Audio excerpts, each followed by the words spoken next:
ahead and dive in. We're pleased to have Ray Burchett with us today. This again is a series in our free training that we offer here at Top Shelf Traders. Thank you for joining another wild and woolly day in the markets. This particular session is across all of the asset classes that we support: stocks, futures, forex, options, etc. We do, as you all know, regular surveys to try and figure out what our universe of traders is looking for more of, and really understanding what makes us tick above the shoulders. The whole psychological side of trading is a big portion of what we get feedback on. And so Ray is a perfect guy to have on. We're excited to have him with us. He's going to be talking about high intuitive function, the biggest what's next for 2018. And this really has to do with your ability to, and Ray, hopefully I do justice by this. Please cut me off if I don't. But your ability to have the awareness that you need to stay ahead of those real-time events that toss the market on its side and toss your trading plan out the window.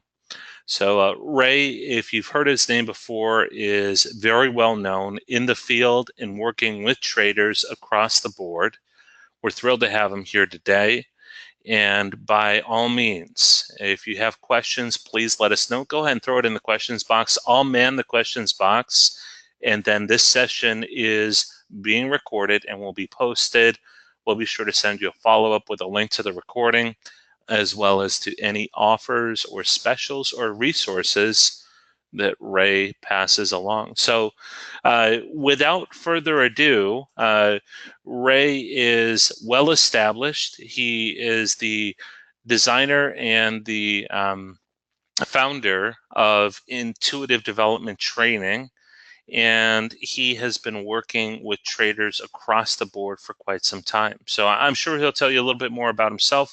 We're excited to have him here. And Ray, without further ado, I'll turn it over to you. Jason, thank you for having me, and I apologize for my late jump in here, but here we're going to get started. I want to welcome everyone, appreciate your time, and as Jason mentioned, he'll be manning the question panel, so I expect he'll jump in when there's something appropriate for me to answer. So we're going to talk about intuitive function and why it's the biggest what's next for 2018, not just for traders and investors, but really for any business professional. I'm going to make that very clear. So start off by keeping the CFTC happy. Trading futures, options on futures, and retail off-exchange foreign currency transactions involve substantial risk for loss, not suitable for all investors. Past performance is not indicative of future results. I'm just going to give you some quick background. I started out life as a CPA with Arthur Andersen in their small business audit and tax in Chicago. And then my younger brothers were trading at the Mercantile Exchange, and they kept tempting me to come and give it a try. And I ended up doing that, started trading in 1983, almost quit after 18 months. And was at the exchange by 7, staying until after 4. And the only reason I didn't stay later, that's when they closed the library and kicked everyone out at the old Merc on the west bank of the river. And would go home and do tax and write-up work in the evenings and on weekends to pay my bills. And after about 18 months, I had it. Never worked so hard for so little. I was just basically breaking even trading. And because I had my CPA, I knew I could get my teaching certificate. So I was going to go teach accounting and coach football. And my dad, I can still remember being out on the patio with him late August. And he just said, look, you're going about this the wrong way. And you just have the wrong perspective. Step back, you'll figure it out. You always do. And he was right. And so that journey is really the foundation for developing this training. And it took me about 25 years to get it to the point where I could take it out commercially. In 1997, I co-founded Local Knowledge and pioneered online trader development. I created UltraCharts that partnered with Digital Integrator. We had the lowest latency quote delivery in the industry. That's a pretty cool story. Unfortunately, they were so good, they got bought out by a defense contractor doing stuff for Homeland after it was just stood up after 9/11. And then NASA, they didn't want to deal with quote vendors anymore. So that led to a different path. And so the good news, it all brought me here to be with you guys today. So in this presentation, you're going to learn what high intuitive function is, why it's the key to having that high awareness to stay ahead of price, to outperform, not only in trading, but in everything else that you do. And we had incredible volatility last week, and usually I always tell, or I should say, what I've been telling people is go back to look at August 2015 through into Q1 of 2016. And that's the last time we had this type of drop and the volatility that comes and how it works itself out. But when you have clarity for what's happening in the market between higher time frames, lower time frames, and market mechanics of the fundamentals, and all of these things, you can see, you can be ahead of the event. In other words, my clients, we were looking at a very specific thing for a close and candle body below a very specific average. And that happened, and basically the week before we were on alert for this drop, and we were targeting that 2730 area below the market. And I have to admit, I was as shocked as anybody when we went beyond that after the close last Monday. But if you understand the market that happened after the cash close, when it's very easy for the programs to manipulate, we went down to the 200-day and that 25 area. That was also 382 back to the November 9th low made on the election. So real good underpinning. Then we came back and retested that area, fell just short of it on Friday. And there were things that had us looking for that to happen. But the whole point being is, as a trader, our vision has to be, where is the market going? Where is the market going? Not chasing the market. We're ahead of it. We have a future vision. And that's what the smart money does. They have very specific validators. They know between higher and lower time frames what to give a priority to. And they just consistently work that process, and that's how they stay ahead of the market. But the key to that happening is that they understand how their process is constructed. They validate it over time. They trust it. They trust it. And that trust gives them the energy to consistently wait and the strong conviction to consistently execute. And if anyone's been trading for any period of time, you appreciate how difficult it is to wait and consistently execute. That is the biggest challenge across the board with my clients. In my client profile, just so everyone knows, they're one of two categories: professional people, semi-retirement, recent retirement, or they've sold a business and coming to trading, and they're treating it like a profession. They want a robust trader development program. So that's one client profile. The other client profile is someone that's been sucked into all the shiny objects, and they understand that at the end of the day, they really have to understand the mechanics on their own, have their own process, so they come to me to learn how to think for themselves. And so that's my client profile. I think I've had clients from probably over 20, 25 different countries. Great thing about the internet. Anyway, so that is who I am. And the benefit for you guys is going to gain new perspective for what's possible as far as developing the ability to stay ahead of price, stay ahead of real-time events. So I want you to look at this image, and I don't know how many of you have ridden horseback, but I want you to imagine everything that's going on here. In other words, these guys are pretty much at a gallop through a field. They look like they're having a blast. Obviously, they're very comfortable on a horse. But what's happening in a nanosecond is that they're feeling the balance and power of the animal, and then they're balancing themselves in the saddle to be in harmony with the horse. And so they're making thousands of unconscious computations and adjustments a second for that to happen. And on top of that, they're trying to read the ground, which is pretty hard when it's snow covered. The guys behind have to deal with the debris coming up from the guy in front, but they're just having a gas. They're just doing it with without conscious thought. And so this is what intuitive function is. And please know it's learned and developed, okay? And it's also proactive behavior.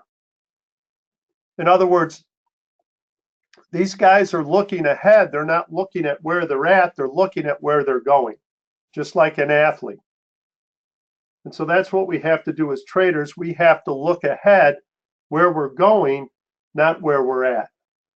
Does everybody follow me on that? And Jason, if you could just let me know, I've got everybody with me. I just have a heck of a time with facial expressions and body language over the internet. Both eyebrows are raised. Eyes are bulging out of my head. You've got my rapt attention. All right. And so hopefully the rest of the audience is there too. All Looks right. like So again, right. Yep. All right. I appreciate that. So again, learned and developed, and it's proactive behavior that drives our evolution. You can think of it as unconscious, continuous, and accelerating improvement. And that's what's really happening when we understand how to align our beliefs and behaviors to make it happen. So it's a big difference between intuitive function and instinctive behavior. Instinctive behavior is coded into us. It's part of our DNA. It's unconscious behaviors shared by a species necessary to its survival, keeping us safe. So intuitive function, or I should say instinctive behavior, is reactive. So think of it this way.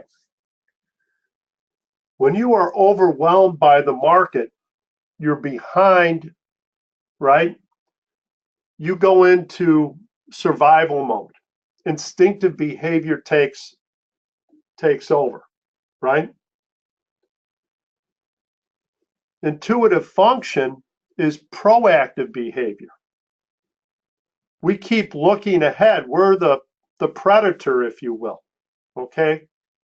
The hunter. When we go into instinctive behavior, we become the hunted. Now we're trying to just survive. Just another way to look at it. So obviously, the more intuitive we are as a trader, the better off we're going to be. So the good news is all professionals are intuitive to some degree. The most effective consistently achieve higher intuitive states. That's how they develop the awareness and ability to outperform by seeing and doing before others. Pretty basic. Here's another big point. High intuitive function, not IQ, determines your ability to keep decision-making ahead of real-time events. High intuitive function, not IQ, determines your ability to keep decision-making ahead of real-time events. High IQ helps, right? But we have to have that ability to filter, process, and apply information in a highly efficient way to stay ahead of price. So I want you to imagine each die in this image is a piece of information, and they're all simultaneously demanding your attention.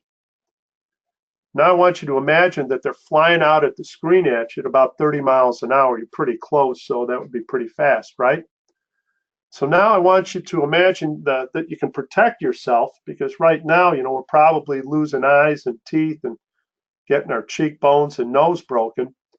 Let's imagine we can protect ourselves and look out onto that horizon. And if we look out, we're going to see a wall of information getting higher and deeper by the moment, just coming to overwhelm us. And so we've got one of two things to do. We're either going to dig a hole and, try to survive while being buried, or we're going to learn how to stay ahead of this rate of change. And this is what learning how to develop and support high intuitive function gives us the power to do. In other words, when we know how to do that, we're going to be like a missile screaming out onto the horizon, just blowing through all of this noise, because now we've got great clarity and focus for what's most relevant to our objective. Our vapor trail is just eviscerating all of the information that's so relevant to us. So it doesn't matter how high or how deep that wall of information becomes, we're going to blow through it. And that's what high performers do. They literally slingshot themselves ahead of the rate of change. And I'm going to show you how that happens. So what's causing this onslaught of information? Well, rapidly advancing technology. And so to better understand it, we're going to talk about Moore's Law. Gordon Moore co-founded Intel in 1968, and he noticed the number of transistors fitting on a chip was doubling every year, and then hypothesized that computing power would double every 2 years, thus Moore's Law. Ray Kurzweil, chief engineer of Google, looked at that and he said, I can see that. But here's the thing, if computing power is doubling every 2 years, then so is the volume and speed of information. And he uses that for his argument of singularity, that sometime in the future, we're all going to need a chip in our head to interface with machines so we can keep up. I don't know about you guys, but that's not happening for me. So this doubling is alleged, argued, hypothesized to have started to happen in 1968. Well, obviously, not everyone had a computer then. So I'm going to be real conservative and just use the year 2000. By then, all professionals were using a computer and the appropriate software. Basically, they wouldn't be able to compete in the market. So let's just use the year 2000 as a baseline and assign a value of 1 for the collective power of information and technology. Now, Moore's Law doubling every 2 years, if we do the math, we were at 256 units in 2016, and we hit 512 in 2018. We're on our way to 1,024 in 2020 and 2,048 in 2022. Now ask yourself, have you doubled your ability to filter, process, and apply information since 2016? And I'm talking about your cognitive ability, not machine aided, all right? Your own brain's physical capacity to filter, process, and apply information. Did you go from 256 to 512 from January 2016 to January 2018? Probably have some catching up to do. Well, here's the deal. We got to get to 1,024 by 2020, then 2,048 by 2022. Now, we can't know the exact progression, but it is happening. Just think how much more volatile the news cycle is from January 2017 to January 2018. Ask yourself if you spend more time chasing the day or staying ahead of it. This is very real. We are transforming into what I call a hyperdynamic environment, where high intuitive function has to be achieved to keep decision making ahead of real-time events. Now, I came from public accounting, and it was a great experience, multiple work environments between Andersen and then the audit clients. And obviously, Andersen, a pretty competitive, fast-paced environment, but nowhere near when I went to the trading floor. I imagine the volume dial, right, going up to 10. So when I was at Andersen, even in busy season, it might have been a 3. But when I got to the Merck, it went to a 10 really quick. Everybody follow me on that? And if you've ever been on the trading floor, I'm sure it's easy to connect the dots to that. And the volatility we had last week, gives good witness to that volume being up at 10, especially if you're watching the trade ladder in the ES. So we just have not been prepared to cope with that level of a hyperdynamic environment. We're going to come to understand that higher education, professional development, organizational training just didn't prepare us for it. So most folks are looking out at that accelerating rate of change, and they're thinking, man, what do I got to do to catch up to it? Do I have to get a faster computer? Do I have to get a better smartphone, or maybe learn how to use my smartphone better? Maybe I need different apps, this, that, or the other. No, that's not the answer. What we need to do is take a step back and organize our accumulated skill, knowledge, and experience so it can be integrated and at our fingertips. Because that is what builds the trust that allows us to create a future vision. And so I'm going to show you how we get there. And once we do that, we slingshot ahead of the rate of change and everything slows down. I don't know if there's any athletes out there or musicians, dancers.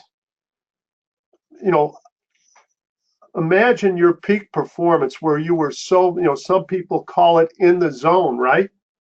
But everything's in slow motion. You just have such great clarity that you're well positioned.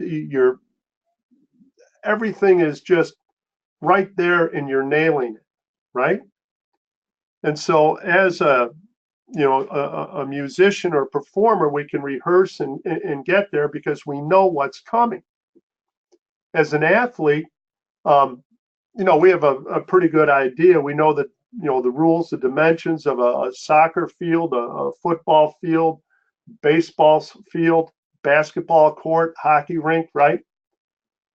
Tennis court, got a pretty good idea for the layout of a golf hole or a bowling alley or a volleyball court, right? But it's all about having a future vision that's based on our accumulated skill, knowledge, and experience. So the key to creating that future vision and trusting ourselves to act on it is foundational beliefs and behaviors that cause us to filter, process, and apply information most effectively. The problem is higher education, professional development, and organizational training didn't teach us how to do that. They overweight functional instruction. For me, as a CPA or an accounting major down at Illinois, the functional stuff was GAAP, FASB, the tax code, getting grades to graduate, and then being prepared to pass the CPA. And when I had that, then Anderson said, okay, you're a smart guy. Now we're going to take those absolute performance truths that GAAP, FASB, and the tax code represented, and now we're going to show you how we apply them through our best practices to have a competitive advantage in the marketplace. And so really, every profession has their absolutes. That's what directs us in assimilating knowledge and developing competency. Think of it as generational knowledge, right? So we don't have to reinvent the wheel. It allows us to sit on the shoulders of giants, right? So that's been a pretty good deal. But the problem is educators, professional development, and organizational training experts, they didn't have the benefit of going from a traditional work to a hyperdynamic environment like I did to understand the need to dramatically speed up and improve decision making. And now that this is on us and accelerating faster than even folks in the know that are dealing with this every day. Back in November, I had a conversation with a CTO of a company that's really the most well-established. Their biggest vendor is Cisco, to give you an idea. But their clients are Facebook, Google, Amazon. These guys are the best of the best in cybersecurity, cloud storage, data manipulation. And this is their chief technology officer. And one of his salespeople who I trained brought me into this and made the introduction. And he said, man, talk about being at the right time and the right place. He goes, I hear you, and I can't even appreciate how fast things are changing. So point being, you're going to get two benefits here, not only trading, but also in business. So what we've got to do is we've got to fill this gap. And we're going to fill the gap by learning how to develop and support high intuitive function. Now notice the big difference here. Huge difference. Now high performance, right? Professionals are already intuitive. Remember, the most effective achieving higher intuitive states to outperform by seeing and doing before others. When we fill this gap, when we know how to develop and support high intuitive function, our performance goes through the roof. Now it's peak performance. We're consistently realizing and expanding our potential. We're going to go from a natural learning and improvement progression to an exponential development path. And that's what we need to do to neutralize the consequences of Moore's Law.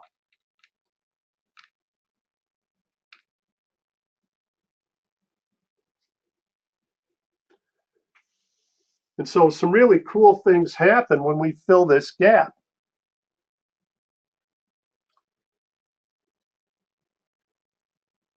And the coolest of the cool, and what really makes it all work, is that now we're gaining a tangible understanding for how we're accepting and holding ourselves accountable to those absolute performance truths. That's a huge deal, because that tangible understanding is superior to the abstract concept of personal accountability. Now, if someone asked me when I was a CPA, how am I being accountable? Well, I'll say, GAAP, FASB, tax code, pass the CPA, I get my continuing professional education hours, and I'm following the best practices of Arthur Andersen. Nowhere in that breath do I address how I'm developing the awareness I need to make the best decisions at the functional level, applying GAAP, FASB, the tax code, and best practices. So knowledge is one thing, having the high awareness to apply it is another. Same thing as a trader. Having knowledge for market mechanics, market state, strategy, the triggers that you're looking for, right? But then having the awareness to apply it is a game changer. So when we develop this tangible understanding of accountability, in other words, absolutes validate themselves by leading us to the work that matters most and preparing us to do it best. So when we have this tangible understanding of accountability to the absolutes, there's no doubt we can draw straight lines that we're doing the work that matters most, preparing to do it best. And when there's no doubt that we're doing what's most important, we are fully committed. There is no distraction. There's no little voices thinking, maybe I should be trading this market or using this strategy. In other words, we're all in.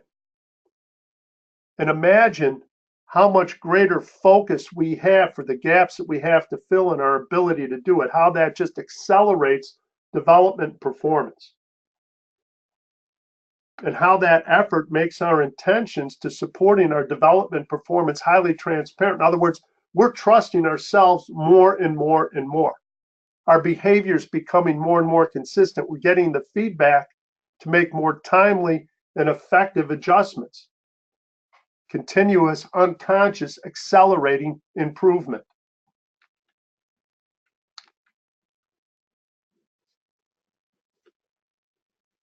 So when we fill this gap to better understand the power that we get, is it minimizes the risk for bias in how we perceive, comprehend, and project information. One of the most debilitating things for a trader is to lose their objectivity, right?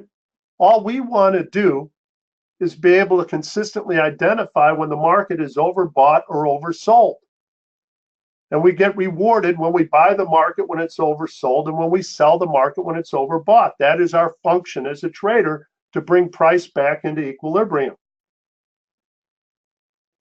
Doesn't matter if we're making money buying when it's oversold or selling when it's overbought. That is our job. And we have to have incredible objectivity to do that, to recognize those moments of imbalance. So bias can be devastating. Second thing that happens when we fill the gap, we neutralize development performance risk, and that's defined by the 3 blind spots. First is the difference between what you believe you know and the actual depth of your knowledge. The second, how you perceive your behavior and the reality of your conduct. And the third, not knowing how your behavior impacts the efforts of others. Now, you're looking at that third and say, well, how does that really get me as a trader? Understand, life is one big energy equation. We're either gaining energy or losing energy. And we want to have as much energy as we can for trading. So away from trading, if we're not having a positive impact on those around us, we're losing energy. So what we do away from trading, we want to make sure it's keeping our energy up. So when we come to trading, we've got that bounce, we've got that extra energy we need to see just that much further ahead.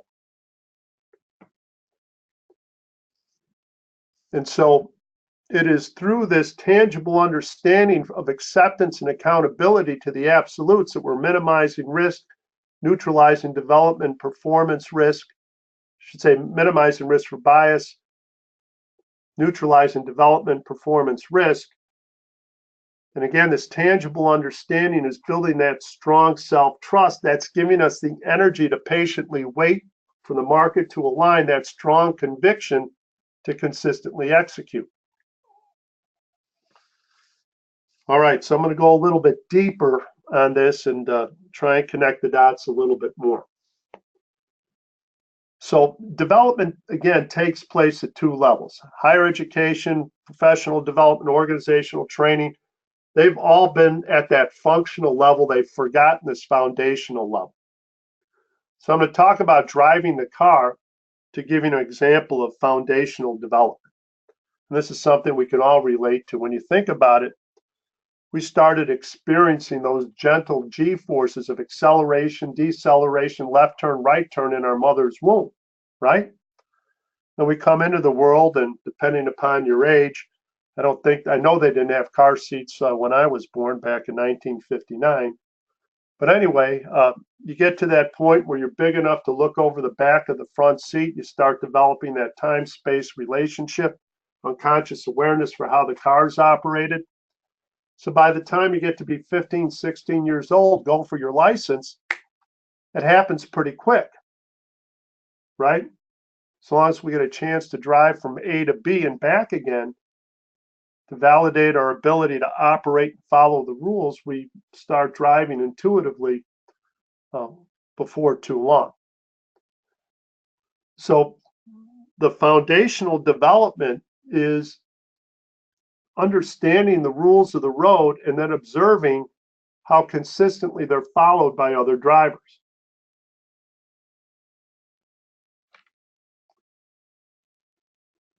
And then we take that foundational awareness for the rules of the road and we project a future traffic pattern. Picture yourself driving on I-80 It's about a mile and a half south of me. I'm on it all the time going over to Indiana.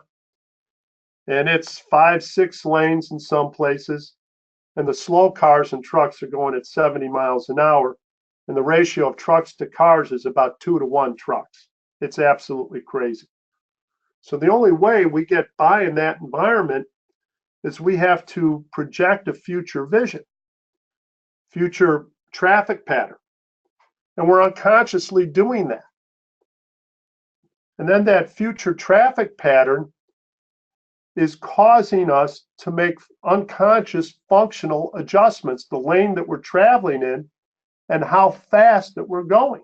And we're doing all of this while we're having a conversation, listening to music, thinking about something else.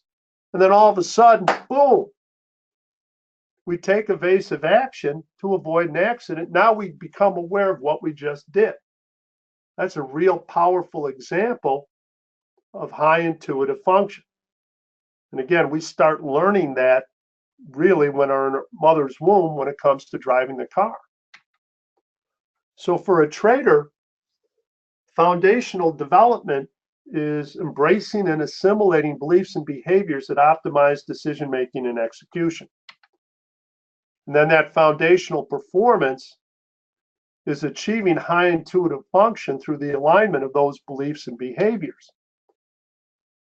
Functional development for a trader is learning how to define market state, forecast price movement, craft strategy, and execute.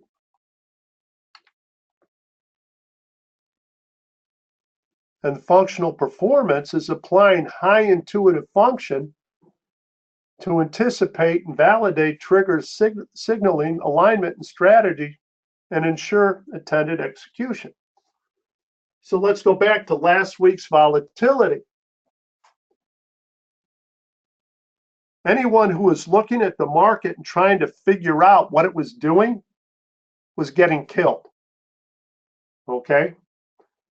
Those who understood because of their future vision for price, knew the triggers and the validators they were looking for, they were ahead of the market and they killed it. Everybody follow me? I have this golden rule that really is the mantra for my clients. We only trade when we're certain of state, confident in a strategy, committed to waiting for market alignment. That means we know what we want to do, why we want to do it, how we're going to do it. All our energy is available to develop awareness for when to enter and exit. And what ends up happening is, boom, we're just in the market. We didn't have to consciously think about it. It's like changing lanes and speed. Everybody follow me? We had that future vision of price, and we just saw the triggers that we needed to make that lane and speed adjustment.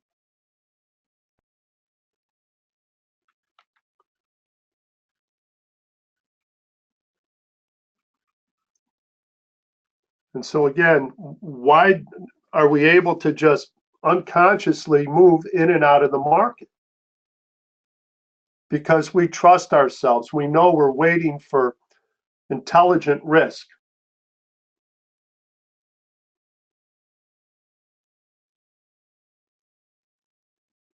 And we know that these are the opportunities that give us the highest probability for positive outcome. And we appreciate the disadvantage we place ourselves at if we don't wait for these opportunities.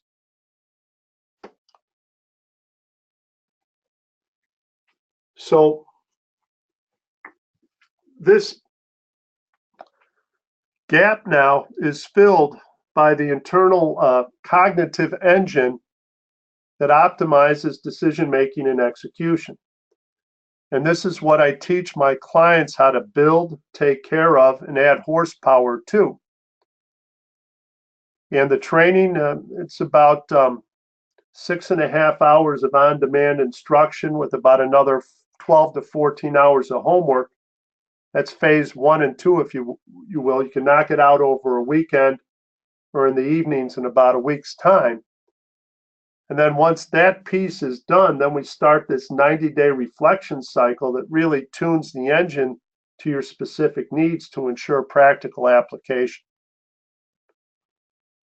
And so it's obfuscated because to get into it would just be pointless. It takes me about 3 hours, almost 4 hours of instruction to really lay the foundation to begin to build this engine. So Jason, I guess what I'd like to do now is just open it up for questions, and then we'll go from there. That sounds great. And for our audience here with us today, I know it's at the end of the day, which is always a little bit of a challenge. One of the questions that I had, Ray, listening to you go through this, what are some practical things that people can do? So they come out of here, they see that there's a path here to peak performance. They're nowhere near it. What's something they should consider doing as a trader at any level as they come to grips with this? Maybe not having dealt with it at all or done anything to recognize this. Right. So number one, understand that the reason why they were successful in the things that they did before they came to trading is that they had high awareness for the competitive environment. Okay. And again, they were intuitive, staying ahead of real-time events. And so they can reflect on the beliefs and behaviors that allowed them to trust themselves to do that. And so then we want to come back to trading and see how we can take those beliefs and behaviors and how well they fit with what we need to do to be effective as a trader. Now, you know, the obvious is a good work ethic, being committed. A lot of people use the word discipline, but the problem with that word is it means to be certain of purpose, confident in ability, committed to the task at hand. Well, there's a lot of work that has to be done before you can be disciplined as a trader. Does everybody follow me on that? In other words, our ego wants to tell us that we know things that we don't, can control things that we can't. And so it's easy to believe that we can take this simple proposition of trading, buy low, sell high, buy low, and pick some tools or maybe sit in a trading room and be effective. But it doesn't work that way. That just turns us into the coyote chasing the roadrunner. We've got to get down on a much deeper level to understand the absolutes that are going to get us to that high awareness. For the group that's joined us here today, any questions for Ray as we come down the home stretch here, based on what you've seen?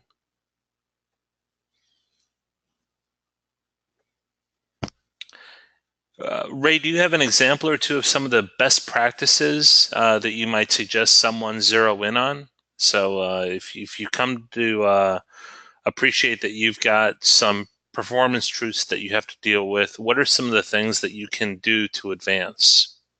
Well, the first thing is you have to have a clear understanding of who you are as a trader, why it best supports your development performance. The next is clear understanding for the market you trade, why it best supports your development performance, your ability to learn and earn. If you don't have great conviction for those two things as a starting point, Sure. then there's trouble. And then the next part of that is rational perspectives. Rational perspectives lead to reasonable expectations, keeping anxiety down and energy high.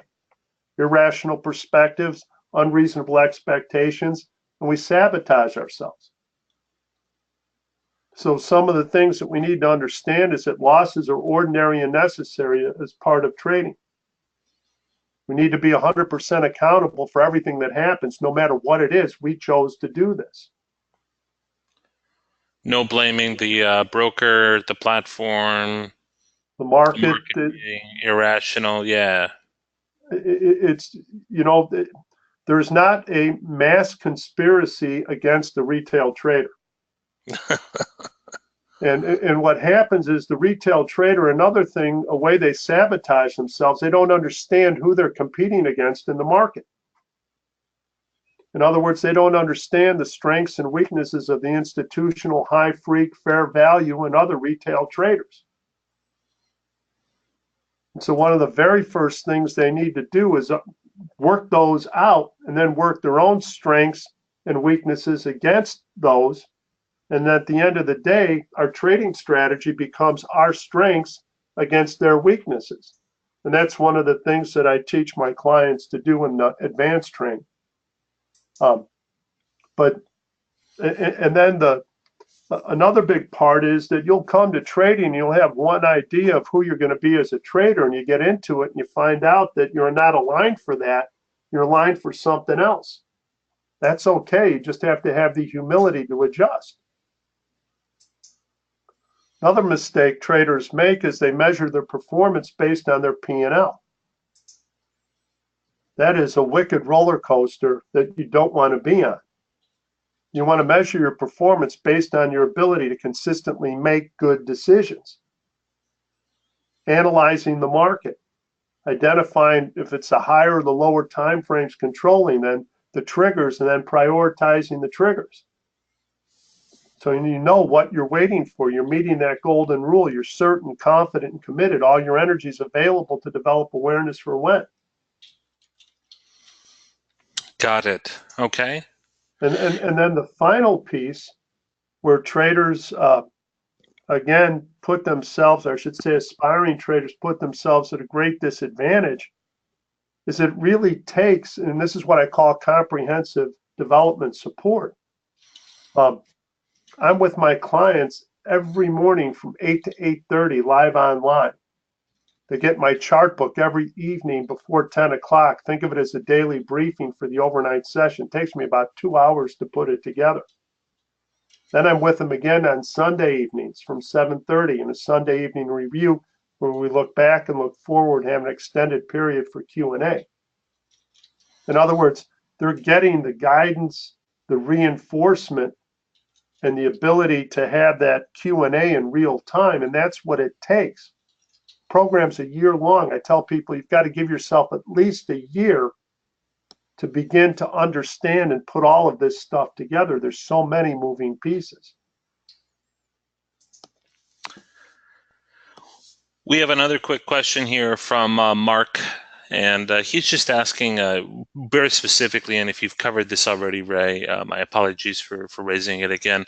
What are the 2 core beliefs and 5 key behaviors?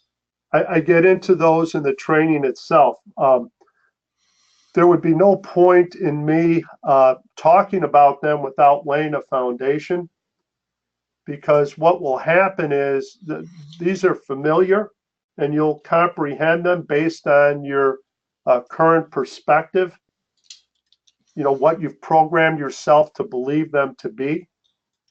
And that's just the tip of the iceberg. And I spend about 4 hours opening up my clients so they can gain a much more deeper appreciation for what these are and how they relate to each other, how they integrate. And then that's when we really start seeing the nuggets that connect the dots and start leading to those aha moments where everything starts to break through. Okay. Well, I guess that's as we come down to the final minutes here, that's a perfect segue.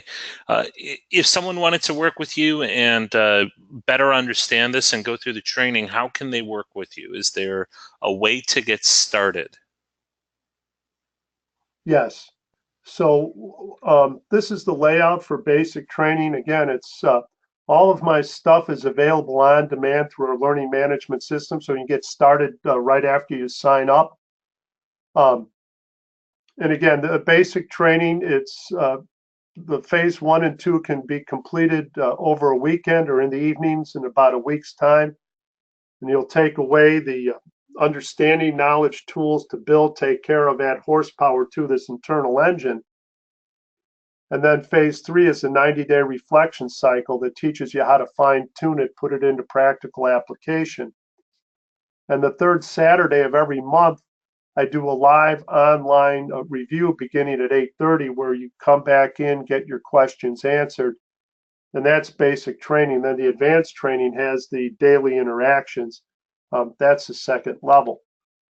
You've got access for 1 full year. People repeat this training time and time and time again. We recommend at least 3 times.